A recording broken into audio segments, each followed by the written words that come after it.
So we'll go on to the third experience. In spite of all that joy with the acupuncturist, Nick's spine still had a kind of a C curve to it. There's, I guess, as I understand it, a kind of natural progression in this particular disease, muscular dystrophy, where the spine, the body slumps more and more forward. So you have a C curve going forward from the top of the spine, because the muscles weaken and the body is less able to support its trunk. This is a kind of a defense that the body goes into. Anyway, we got word of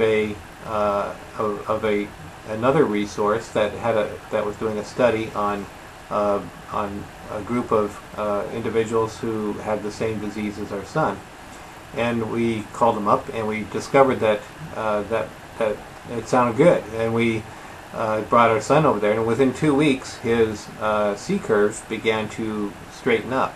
It wasn't straight right away, but it began to straighten up, and then within a couple of years his spine was in really pretty good shape. And it was also very limber. It wasn't locking down. There's a lot of things that happen to the spine when this disease is regressing, I should say, but they call it progressing. Anyway, his spine was much better off because we saw this next resource. But there are a lot of benefits to his spine being in the right position. For one, he had a better attitude. He wanted to live, and he did. And he liked to get around on a. At first, he was on a motorized wheelchair, very heavy, very expensive motorized wheelchair. That was the one that was medically necessary. The insurance was more than willing to pay for one of those big old things. I'm not even sure how much they cost, but I think it was a lot. But we discovered that he was happier not on that, but on a it was on a motorized scooter. A motorized scooter, the kind that you often see retired people driving around. And that motorized scooter, it turned out he could use his arms, he could steer it, he could stop it, start it, and he had much more enjoyment on it. He wasn't so limited as he was in the big old motorized chair that he had before. So this is a real plus. That alone was a big step in the right direction. There were a couple other things too, weren't there? I think also it set him up so he could also use a three-wheel bike eventually that we got for him. The motorized scooter, by the way, it was not medically necessary, and unfortunately we had to buy it.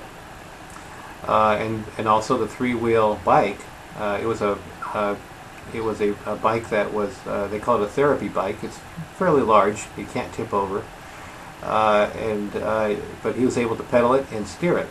And again, that's an example of if his body wasn't ready for that, if he was still in that C curve, I don't know if he could have done that.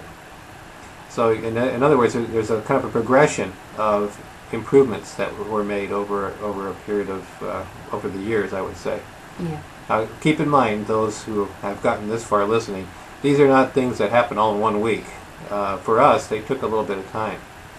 For you, some of you may be able to handle many things all in a very short order. But we had to find out about these things one by one over a period of years. So don't let us mislead you in that. These are things that we learned over a long span of time. And again, the reason we're sharing them with you is as examples of how you might learn something that might help your situation.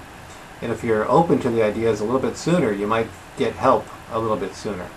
Some people, they find themselves drudging along in their situation for years, and then suddenly they find something that was available all along, but they just never heard about it. So this is the idea that we're trying to get across, is that be aware, be open-minded to the possibility that there might be something you didn't hear about.